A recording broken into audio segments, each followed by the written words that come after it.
Bonsoir et bienvenue à tous dans les dossiers de la mémoire.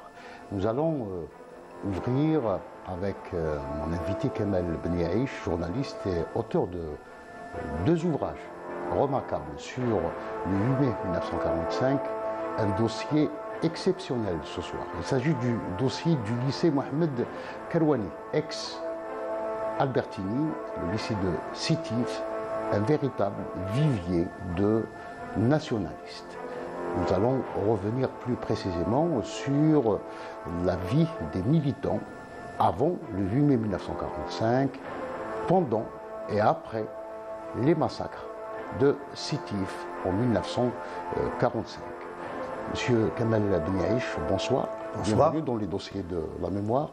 Vous avez entamé, après donc deux ouvrages sur les massacres de Sétif, Guelma et Kharata, un travail de recherche sur ce lycée ex-Albertini, Mohamed Karouani, un travail de recherche pour voir comment il y a eu un engagement d'un certain nombre de lycéens algériens avant 1945 et après 1945. Un lycée qui a été créé, faut-il le rappeler, à la fin du XIXe siècle. Vous savez que Sétif est le trait d'union entre le nord et le sud. C'est un carrefour entre l'est et l'ouest. Sétif a été toujours une terre de lutte, de combat, de culture, et de savoir et de connaissance. Donc ce lycée est né pour accueillir toute la crème de la région, d'une grande partie de la région de l'Est algérien. Des élèves, des collégiens de Batna, de Mila, de Djidjel, de Borj, de Béjaïa et de Sétif venaient étudier dans ce bastion de la culture, du savoir, de la connaissance, des sciences et aussi et surtout du nationalisme. Pour revenir un peu à votre question, le lycée porte le nom d'un grand shahid. Mohamed Karouani était un élève brillant du lycée. À l'instar de nombreux lycéens, il a préféré faire l'impasse sur son avenir personnel pour rejoindre l'armée de libération nationale. Mohamed Karouani, Allah yarhamou, il est tombé au champ d'honneur le 20 octobre 1961 du côté de Sidi Slimane, une localité de N'Gaous dans la wilaya de Batna. Il est tombé au champ d'honneur avec un groupe de compagnons. Ils sont enterrés actuellement dans une cour d'école. Donc, pour vous dire qu'il y avait une relation étroite, fusion, entre l'école et le militantisme et le patriotisme. Donc, pour revenir, si vous voulez, à votre question, le lycée Mohamed Karouani a donné à la patrie les meilleurs élèves et la crème de cette terre d'Algérie. Donc, la recherche pour rendre, si vous voulez, hommage à ces preux, à ces braves qui ont payé le prix fort, il fallait faire un travail de recherche. Donc, c'est un travail de longue haleine. Et puis, je suis au début et ça m'a permis de découvrir des histoires extraordinaires. Alors, des histoires extraordinaires qui ont peut-être commencé pendant la Deuxième Guerre mondiale, où les Algériens commencent à sentir les grands bouleversements au sein de ce lycée, c'est-à-dire les bouleversements qui ont touché le monde entier à l'époque. Absolument. Pour revenir à la Deuxième Guerre mondiale, le lycée Mohamed Karouani a fait d'une manière indirecte la Deuxième Guerre mondiale. Il a fait l'objet de deux réquisitions. La première a eu lieu du 2 au 13 septembre 1939. Il a été réquisitionné par le 19e bataillon du 7e régiment d'artillerie algérien, ce régiment-là, qui a eu la part du lion dans la libération de la France. Il y a eu aussi une deuxième réquisition, et cette deuxième réquisition a eu des incidences négatives sur le cursus d'un grand nombre d'élèves. La deuxième réquisition, elle s'est déroulée après l'opération Torche, c'est-à-dire le débarquement des Alliés. Absolument. En novembre Donc 42. cette réquisition a eu lieu du 28 novembre 1942 jusqu'au 2 août 1944. Donc les forces armées anglaises ont fait de ce lycée le quartier général de leur état-major.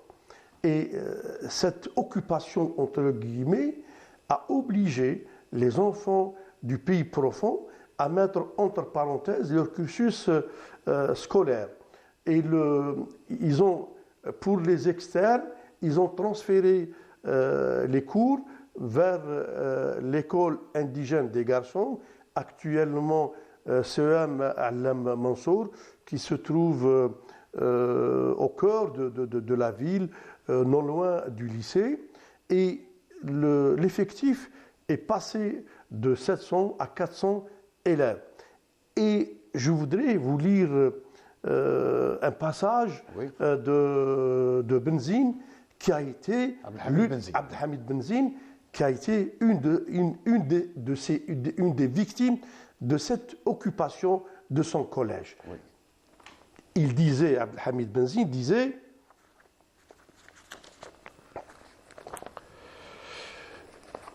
j'ai profité de l'arrêt des cours pour aider mes parents en allant travailler. J'ai exercé plusieurs métiers aussi harassants les uns les autres. J'ai travaillé dans une usine de savon à la propreté douteuse. J'ai même fait les vendanges dans la région d'Elxeur, où ma famille avait suivi mon caddie de grand-père, muté dans cette ville par l'administration coloniale. Donc, Abdelhamid Benzine a été, à l'instar de centaines d'élèves, victimes de cette réquisition. Donc, pendant plus de 20 mois, ces enfants du pays profond ont été privés de scolarité. Et puis, le même Abdelhamid Benzine, qu'on va retrouver dans la première cellule des lycéens, qui a été créée à l'intérieur de ce lycée avec 16 autres lycéens, la première cellule du PPA à l'époque. Oui. Permettez-moi aussi de vous lire un extrait sur sa rencontre avec une autre grande figure du militantisme et de la littérature moderne et contemporaine algérienne, à savoir Katib Yassine, et un martyr de la révolution, Tayyip Taklit. Oui. Les trois étaient des enfants de Bougaa, ex-Lafayette. Permettez-moi de vous lire comment des enfants de 12-13 ans sont arrivés à la politique. Il disait « Je suis entré en politique à l'âge de 13 ans, en 1940. C'est vers 42-43 que j'ai rencontré Yassine Katib et Tayyip Taklit, qui entraient au collège. Eux, qui avaient le même âge, s'étaient connus à Lafayette. Moi, je jouais le rôle de l'aîné, le grand frère, en quelque sorte. D'ailleurs, je les dépasse de 3 ans. Nous étions parmi les rares enfants de l'époque à entrer au collège. La quasi-totalité de nos discussions, ça c'est très important, tournait autour de l'actualité politique. Nous aimions bien disserter sur la Révolution française de 1789 et les principes universels qui l'ont amenée, sur les idéaux de liberté, d'égalité et de fraternité qu'elle véhicule. Nous disions pourquoi on n'abolirait pas les privilèges ici, en Algérie, comme on l'a fait en 1789. Pourquoi la liberté serait-elle bonne pour les autres et ne le serait pas pour les autres? autant de questions qui nous interpellaient tant la réalité sur le terrain était en totale contradiction avec les principes énoncés dans les manuels scolaires. D'un côté, on nous parlait de justice, mais dans la réalité, on vivait l'injustice. Et c'est cette injustice-là qui a conduit des gamins de 12 à 13 ans à constituer une cellule, une section du PPA, du Parti du peuple algérien, au sein même du collège, au nez et à la barbe de l'administration du collège et aussi de l'administration coloniale. Alors, c'est une cellule formée de 17 lycéens, Kamel. Non, pas de 17. Les 17, c'est des élèves qui ont été réés des effectifs. Ouais. Donc, jusqu'à l'heure où je vous parle, on ne connaît pas exactement le nombre. Mais le noyau, c'était autour de benzine. Bon, les 17, c'était les membres, si vous voulez, du comité directeur de cette section qui était présidée par Abdelhamid Benzine, Allah yarhamou. Alors, le rôle de cette section avant le 8 mai 1945. Le rôle de cette section-là, c'était de mobiliser, de sensibiliser l'ensemble des collégiens sur la question nationale, sur l'identité nationale, sur les sévices subis par tant d'années de colonisation. Donc, c'était, si vous voulez, une section du militantisme. Elle enseignait, elle incitait les collèges à épouser la cause nationale et à réfléchir sur leurs conditions en tant qu'hommes. Pour qu'un jour, cette histoire, et puis pour qu'un jour, pour, si vous voulez, remettre en cause, d'une manière ou d'une autre, l'existence de l'Algérie française. Donc, et le jour J, c'est-à-dire le 8 mai, 1945, donc, le 8 mai, donc ils ont eu, comme tous les autres, la directive de prendre part à la marche pacifique. J'insiste sur la marche pacifique, le caractère pacifique de la marche. Bon, ils ont rejoint les rangs, et puis 2 jours après, la sentence est tombée, et 17 élèves ont été non seulement rayés des effectifs, mais privés de bourse. Si Abdelhamid Benzine, qui était un brillant élève, il a été arrêté en plein cours. Si vous voulez, je vais vous lire dans quelles circonstances il a été arrêté. Arrêté, oui.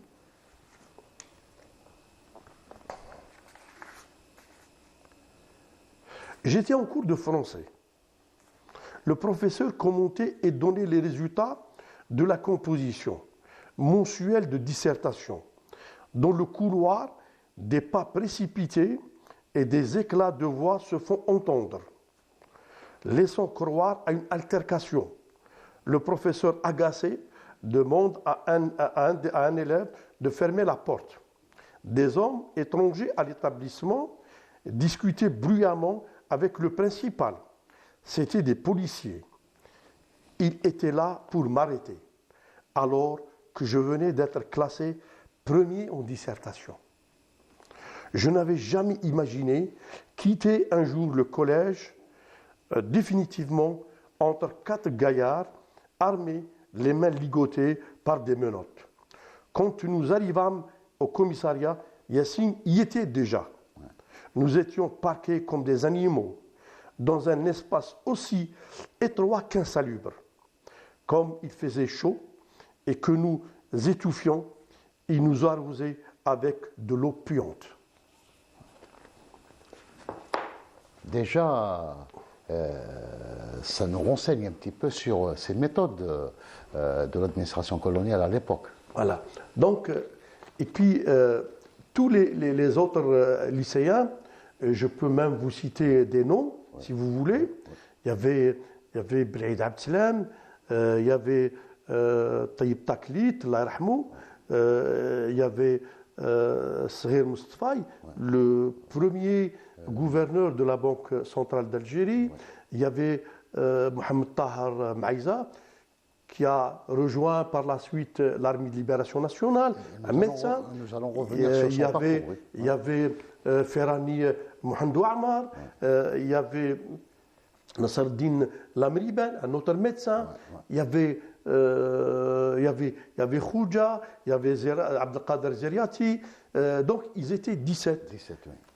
On les a exclus, mais moi je le dis, le génie algérien, l'amour de l'Algérien des études, cette exclusion, cette mesure injuste n'a pas empêché la majorité de ces exclus à continuer des études, à devenir des bacheliers, à devenir des médecins, à devenir des cadres et à rejoindre par la suite le maquis et l'Armée de libération nationale. Et cette mesure d'exclusion n'a pas également empêché le fait que les germes du nationalisme, du combat soient semés dans ce milieu.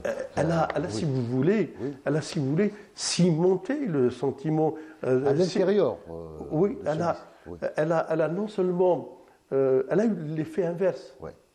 Donc, il y a eu d'autres étudiants, d'autres lycéens qui avaient pris le relais, le flambeau, le témoin pour continuer le combat.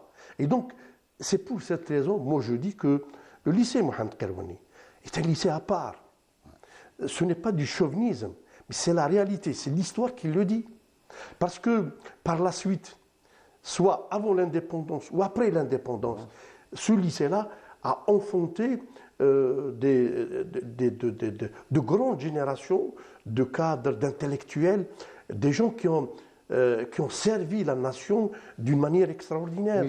Mais aussi de militants, parce que le 1er novembre 1954, beaucoup de lycéens de Mohamed Kerouani donc, étaient déjà prêts pour le combat. Absolument.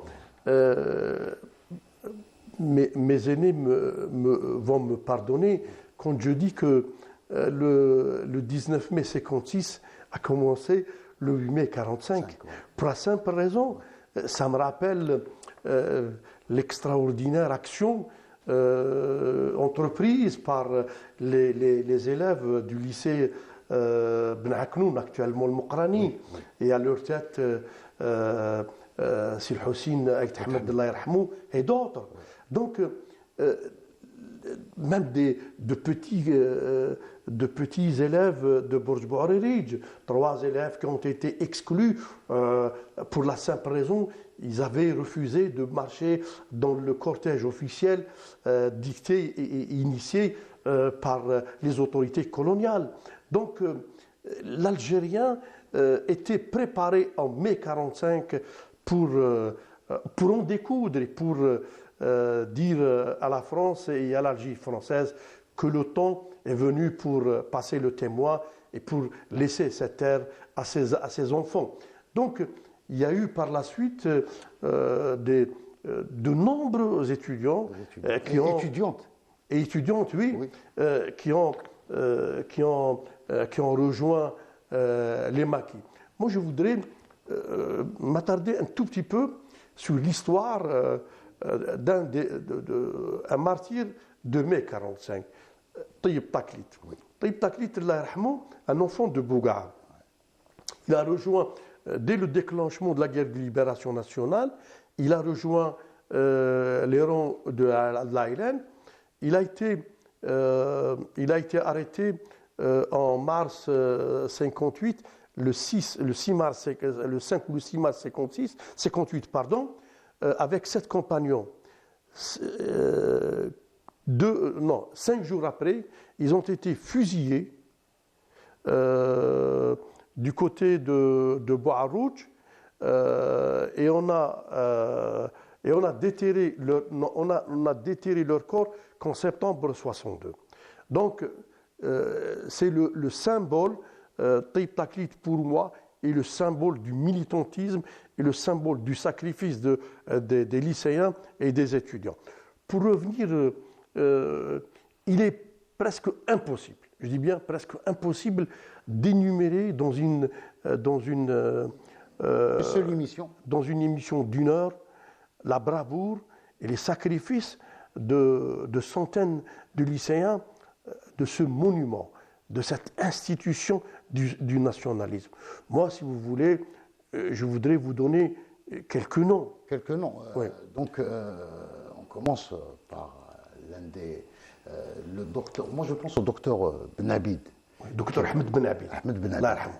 Donc, qui va faire le maquis déjà Ouais. de Vercors pendant la Deuxième Guerre mondiale. Et puis, il sera donc un pilier du dispositif sanitaire de la Wilaya 3 historique. Docteur Ben Hamid est un, pardon.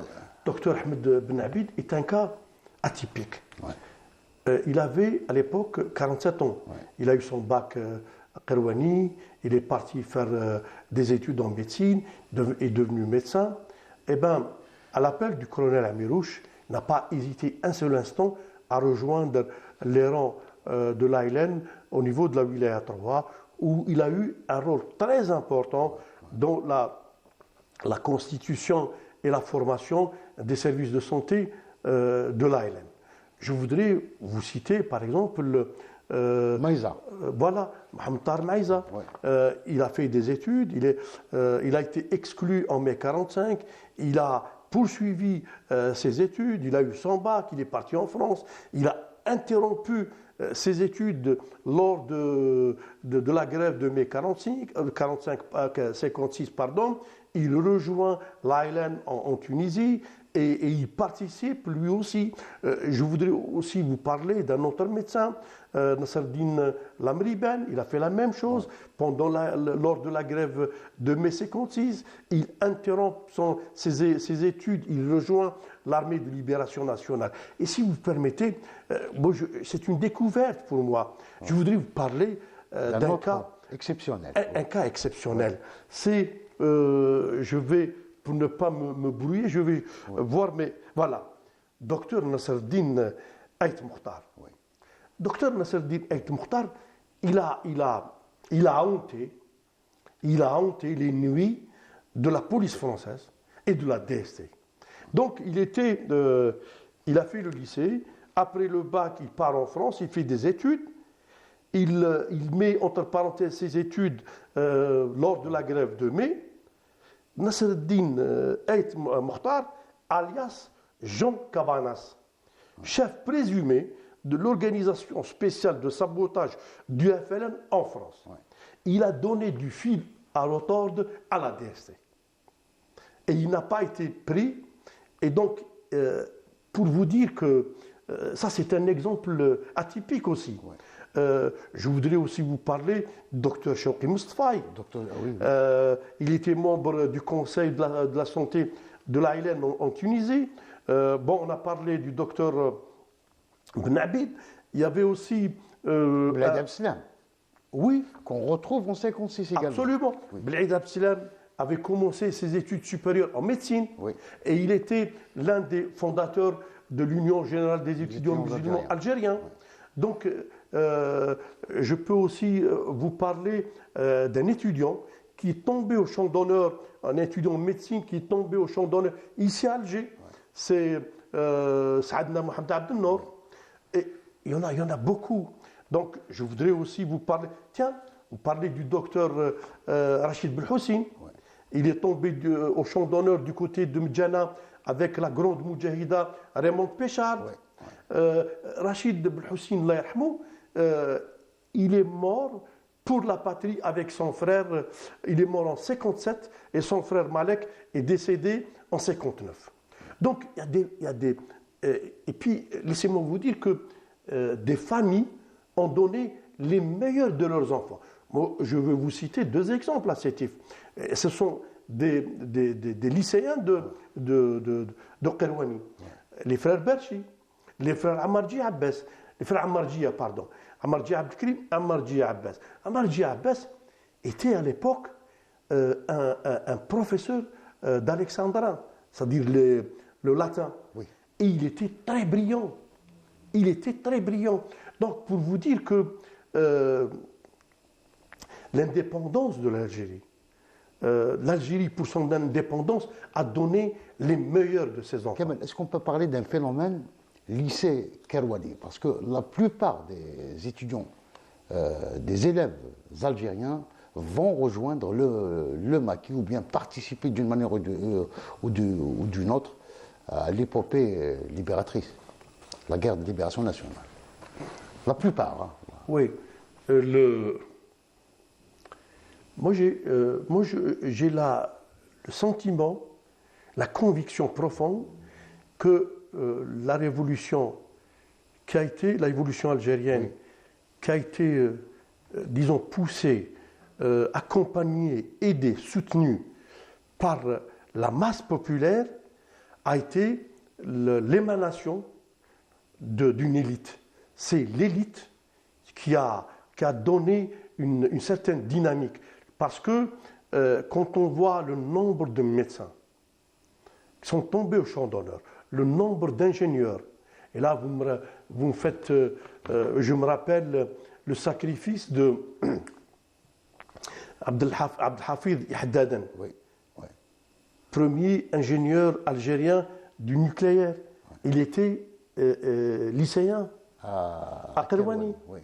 Donc, je vois aussi un autre qui m'est connu, docteur Kamel Abdelrahim. Oui. Donc, et laissez-moi vous dire une chose, c'est que moi je les compare au jour de la prestigieuse équipe du FLN. Oui. Ces étudiants-là, ces étudiants en médecine, ils étaient tous soit à Toulouse ou à Montpellier. Oui. Ils ont laissé tomber leurs privilèges. Ils étaient peinards, entre guillemets. Bien sûr. Ils ont laissé tomber leurs privilèges et ils ont rejoint la révolution. Donc, pour vous dire que cette révolution était ancrée. Je voudrais aussi vous donner deux noms anonymes. Akoubesh Msaoud et Bouzdira Mokhtar. Ils ont rejoint, ils ont quitté le lycée en 1955. Ils sont tombés au champ d'honneur le 15-12 décembre 60 et jusqu'à maintenant, on n'a pas trouvé leur corps. Je me rappelle aussi d'une histoire douloureuse, le sacrifice d'un jeune de 17 ans, Boubacar Qarawi, un jeune de 17 ans.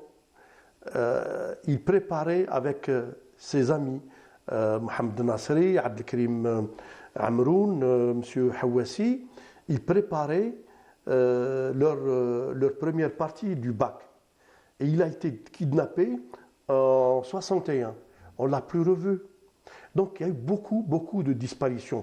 On n'a pas cité les moudjahidettes, donc les premières moudjahidettes et ces lycéennes qui ont rejoint également la guerre de libération à partir de ce lycée justement.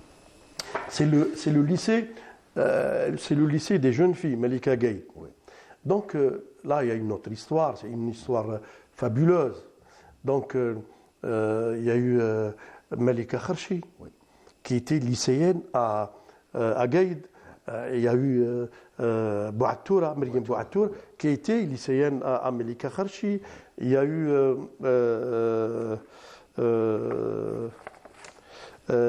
Ziza Messika, oui, qui était lycéenne à Malika Kharchi. Il y a eu aussi des moudjahidettes. L'une d'elles, elle est toujours vivante. Houria Moustfaï, la moudjahida Fatma Zohrab Ben Samra, elle est morte, Allah yarhamha. Donc, ces étudiantes-là, elles se sont réunies, elles ont, elles aussi, créé des cellules au niveau de leur établissement. Et après la grève de mai 56, elles ont décidé de mettre entre parenthèses leurs études pour rejoindre l'armée de libération nationale.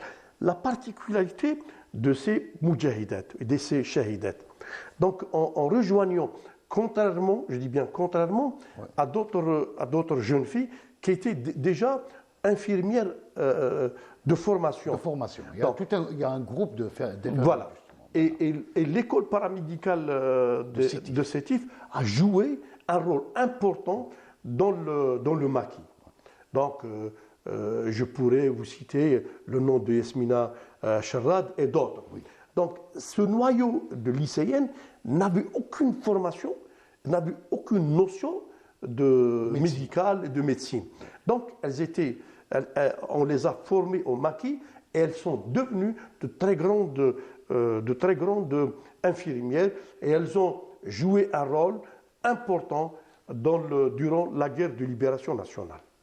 Est-ce qu'ils étaient en contact avec les garçons du lycée Kerouani? La contagion. Donc, ils sont mitoyens, les deux lycées. Parce qu'on ne peut pas ne pas parler justement de Sétif comme carrefour, parce que Sétif était, pendant la guerre de libération, était un carrefour entre trois wilayas historiques. Absolument. Trois wilayas. Absolument. Donc, la 1, la 2, la 3. Et aussi, c'était une ouverture sur la 6e wilaya. Absolument. Et c'était aussi une wilaya d'approvisionnement, de logistique. Et pour parler, par exemple, de l'impact de la ville de Sétif, a donné à la Révolution plus de 500 martyrs. La ville de Sétif. Au niveau de la ville de Sétif, il y a eu plus de 292 attentats. Donc, on pourrait disserter, parler longuement des attentats, de l'activité au niveau de l'Elma, au niveau de la ville de Bougaa, qui a été un véritable bastion de la Révolution. D'autant plus que elle était nichée au pied du mont de l'Anini, où les Djounou de l'Aïlen ont donné aussi du fil à retordre à l'armée française. Donc c'est un lieu de rencontre également, parce que les élèves venaient de partout, comme vous l'avez souligné au début. Absolument. Ils venaient de Batna, de Jijel, de Béjaïa, d'Arbou, d'un peu partout, de Bouira, de Borj, de Msila. Oui, j'ai oublié Msila, oui. Là, si je vous dis, par exemple, on va citer quelques noms célèbres. Mohamed Siddiq Ben Yahya Allah yarhamou était élève au lycée. Nazim Abbas était élève au lycée. Si Abdelhamid Abarkan était élève au lycée. Si Abdelmajid Attar était un élève du lycée. Comme on venait de le dire, docteur Rachid Belhoussin, un enfant de la petite Kabylie, était élève du lycée. Abdelhafid Yahdadan était élève du lycée. Alors, tous ces noms que vous citez, Kamel. Pardon, professeur Yahya Guidoun était élève du lycée. Alors, tous ces noms que vous citez, comment ils ont pu quand même échapper à un type de socialisation que l'administration coloniale inculquait dans tous les établissements scolaires et universitaires à l'époque. Et ils ont quand même pu transcender cette socialisation franco-française pour se lancer dans une lutte nationaliste. C'est un peu grâce aux valeurs de la Révolution française. Donc, c'est paradoxal, mais c'est une réalité. Oui. Donc, la Révolution française qui avait, entre guillemets, aboli l'injustice.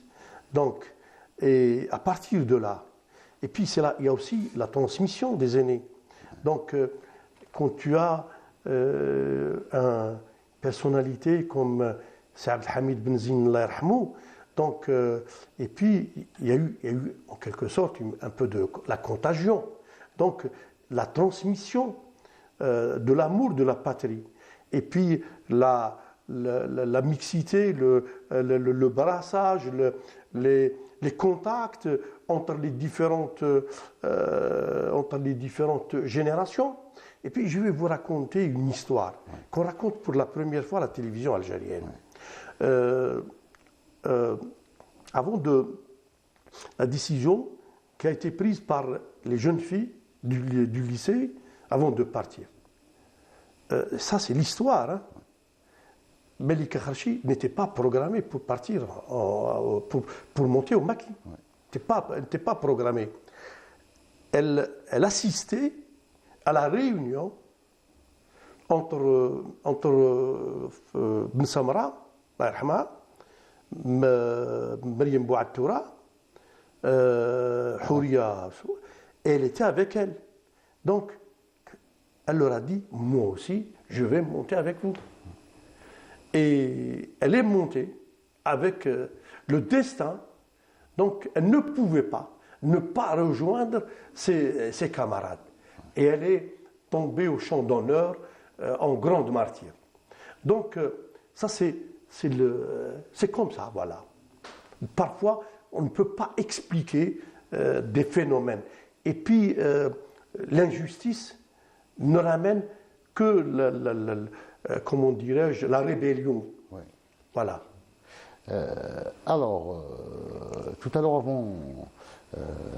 donc en préparant cette émission, vous avez évoqué l'enseignement de la langue arabe dans ce lycée et comment cette génération a pu également échapper au processus d'acculturation qui a été mis en place d'ailleurs dès 1830 par la France coloniale.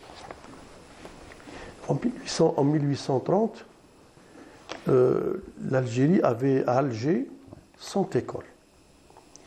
On avait 86 écoles à Constantine et 50 écoles à Tlemcen. 50 ans après, en 1880, il ne restait de ces écoles-là que 13 écoles franco-arabes. La mission civilisatrice française, Entre guillemets, oui. a tout fait pour massacrer, je dis bien pour massacrer, l'identité et la culture algérienne. En 1830, les Algériens et les Algériennes savaient lire, écrire et compter. On avait un taux d'alphabétisation qui dépassait les 60%. En 62, ce taux-là est passé à 15%. Je vais vous faire une confidence. En fouinant dans ce dossier-là, je découvre, à ma grande stupéfaction, que durant la colonisation et durant la guerre de libération, que nos aînés ne pouvaient avoir des cours d'arabe que 1h30 par semaine. Donc, et j'étais estomaqué en découvrant que ma langue, que notre langue nationale était considérée comme deuxième langue vivante. Donc, le colonisateur, ou plutôt l'ordre colonial, a tout fait pour détruire la personnalité. Pour détruire la personnalité, la culture et l'identité de l'Algérien. Je comprends maintenant, sincèrement, je comprends maintenant la décision des pouvoirs publics qui font tout pour que notre langue nationale prenne la place qui lui sied dans le champ administratif, politique, culturel et socio-économique. Là, moi, je comprends maintenant pourquoi on fait tout ça pour que notre langue reprenne la place qui lui sied. Pour la simple raison, c'est que la colonisation a tout fait pour combattre non seulement notre identité, mais aussi notre culture et notre âme. De ce point de vue, Kamel, est-ce qu'on peut dire que, en dépit des exactions, des crimes, des enfumades, des razzias, des assassinats, donc des massacres, est-ce qu'on peut dire que la France a commis également un autre crime, c'est ce crime culturel? Absolument, absolument, absolument. En 1830, ils ont détruit les mosquées, ils ont détruit les écoles. Et si les médersa, oui, ils ont détruit les écoles, les médersa. Plus que ça, ils ont transformé les écoles, les médersa et les mosquées en écuries, en casernes. Donc, ils ont tout fait pour détruire d'une manière systématique tout ce qui est algérien, tout ce qui est identité algérienne. Dieu merci, ils n'ont pas pu, malgré les 132 ans de colonisation, ils n'ont pas pu arracher à l'Algérien son identité. Si on prend l'exemple de Sétif, c'est toute la configuration de la ville qui a été revue pour correspondre à une idéologie coloniale, n'est-ce pas? Absolument. Et donc, pour répondre à votre question, comme je le disais tout à l'heure, ils ont fait l'impossible pour franciser en quelque sorte l'Algérien. Ils n'ont pas pu, pour la simple raison, il y a aussi le noyau de la cellule familiale qui a joué un rôle important. Il y a eu aussi, on a tendance à l'oublier, le rôle joué par l'organisation des oulémas musulmans qui ont défendu bec et ongle l'identité algérienne. Il y a eu aussi, comme je l'ai dit, la cellule familiale qui tenait à cette âme, à ce caractère, à cette personnalité et à cette culture algérienne. Kamel, aujourd'hui, est-ce que le travail de recherche sur ces bastions du nationalisme, il n'y a pas que, donc il y a ce lycée, mais il y a également d'autres centres. Vous avez évoqué tout à l'heure le lycée franco-musulman de Ben Aknoun, qui a également, qui a été marqué par la naissance d'une cellule qui va marquer les événements, les massacres de Sétif, de Guelma et de Khalata en 1945. Moi, je pense que le moment est venu pour que nous puissions s'intéresser à ces bastions et à fouiner dans ces bastions parce que ces bastions-là n'avaient pas uniquement la vocation d'enseignement. Ces bastions avaient aussi et surtout des missions civilisatrices et des missions aussi de patriotisme. Donc, il se pourrait, et je suis certain que dans d'autres régions du pays, comme Sétif, comme Alger, comme certainement Tlemcen, Constantine, Tizi Ouzou, Oran ou Béjaïa, ces viviers du nationalisme et du patriotisme mériteraient, à mon sens, une étude profonde pour que nous puissions mettre la lumière sur l'autre histoire algérienne. Et moi, je pense que même la grève de mai 45, la grève 56. de 56 n'a pas eu, je dis bien, n'a pas eu la place qu'elle méritait dans l'écriture de notre histoire. Dans notre histoire, parce que ça a touché, c'est une grève qui a touché pratiquement tous les établissements et collèges sur le territoire national. Plus que ça. Je vais vous dire, d'ailleurs, je le salue, Monsieur Tir Ahmed, il a passé de très longues années comme surveillant général. Il a terminé sa carrière ici à Alger comme censeur. Eh bien, les élèves des écoles primaires avaient pris part à cette grève-là, à cette grève de mai 45. Et les exemples ne manquent pas. D'ailleurs, ils ont fait grève pendant une année et ils ont repris leurs études par la suite. Donc, cette grève-là n'avait pas touché uniquement les collèges et les lycées. Même des élèves des écoles primaires avaient pris part à cette manifestation extraordinaire et à cette contestation des enfants d'Algérie de l'époque. Alors une question, Kamel, elle concerne une personnalité qui a marqué l'histoire, qui a marqué les AML, Farhat Abbas, dont la pharmacie se trouvait pas loin du lycée Kerouani. Est-ce qu'il avait des contacts avec ces jeunes militants? Sétif, dans les années 40, était la capitale du nationalisme. Donc, Farhat Abbas avait, avec ses compagnons, avait créé les AML, les Amis du Manifeste et de la Liberté, le 14 mars 1944, une semaine après la promulgation de la fameuse ordonnance du 7 mars 1944, qui donnait dans son article 3, qui accordait, dans son article 3, la citoyenneté à une catégorie d'Algériens qui ne dépassait pas le nombre de 65 000. Et ces Algériens-là avaient aussi le droit, à partir de ce moment-là, le droit de vote.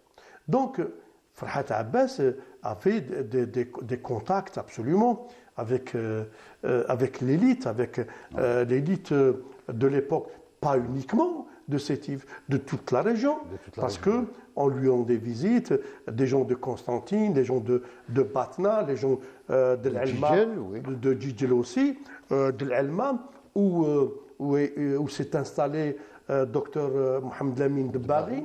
Donc, il avait aussi un contact avec cette élite-là.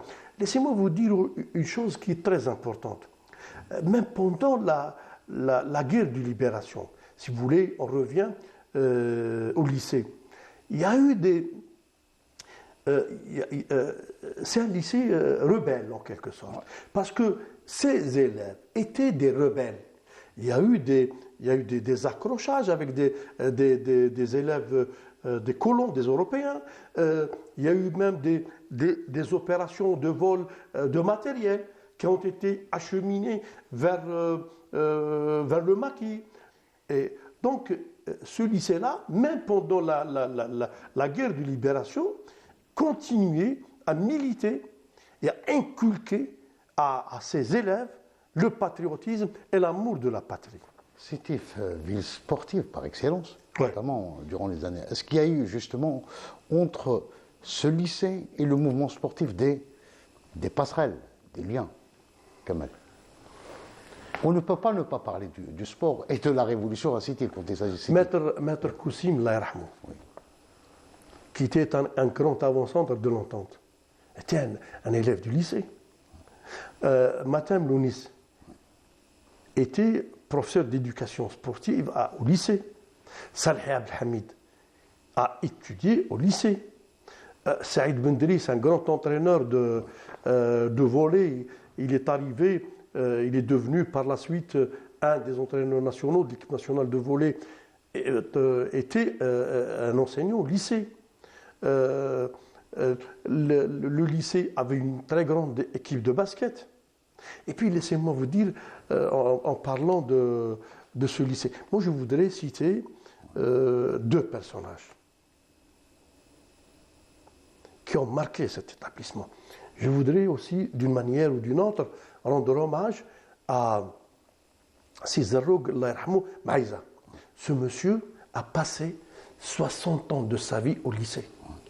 Il est rentré au lycée en tant que surveillant d'internat en 1925 ou 26, et il a pris sa retraite en 66. Juste après, l'amour du lycée l'oblige à revenir pour prendre en charge la bibliothèque de 66 jusqu'à 85. Et pour parler de la bibliothèque, le lycée Karouani, il possède une bibliothèque.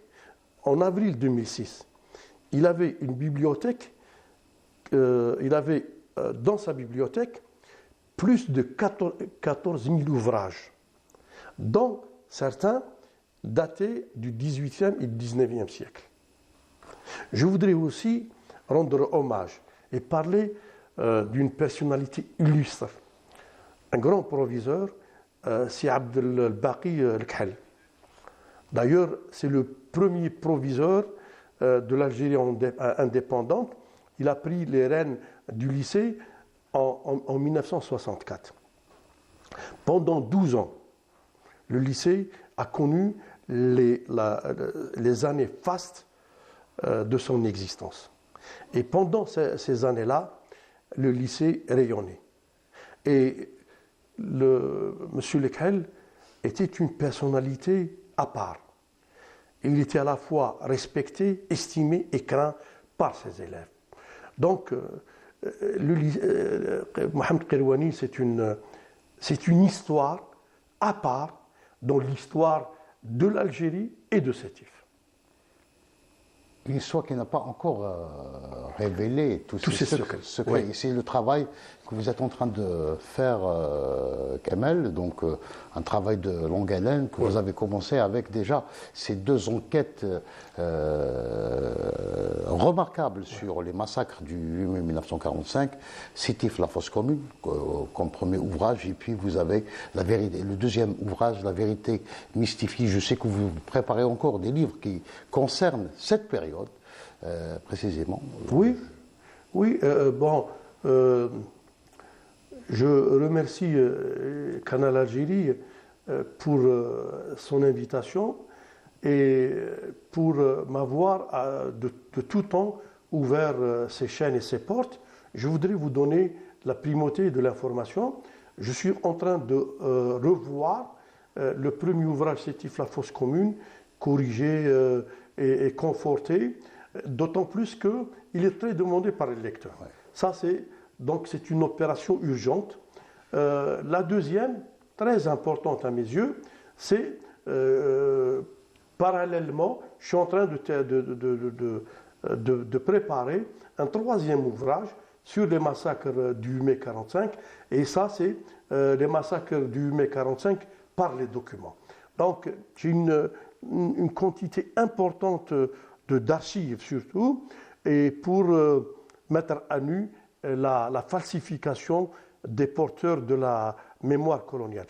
Je voudrais terminer ces deux ouvrages bien avant le 80e anniversaire des massacres de mai qui auront lieu en mai de 2025.